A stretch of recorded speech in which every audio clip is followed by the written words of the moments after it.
ধৃত ৬ চোরকে জিজ্ঞাসাবাদ চালিয়ে ৪টি বাইক সহ আরও এক চোরকে জালে তুলল এনসিসি থানার পুলিশ। শনিবার SDPO NCC Subrata Barman NCC থানায় সাংবাদিকদের মুখোমুখি হয়ে জানান, ডিসেম্বর মাসে চুরি যাওয়া ২টি বাইক সহ ৬জন চোরকে আটক করা হয়।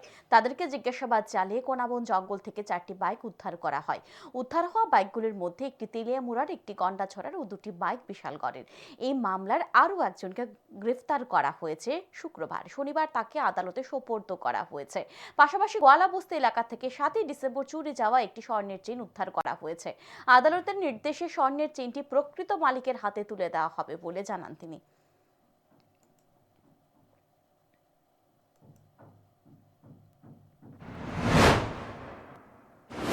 ডিসেম্বর মাসে 2025 এনসিসি থানায় একটা বাইক লিফটিং কেস আমরা রেজিস্ট্রেশন করি।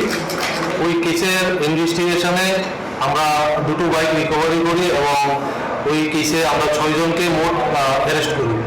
ওদের জিজ্ঞাসাবাদে আমরা গতকালকে আমরা 4টা বাইক আমরা রিকভারি করতে সক্ষম হই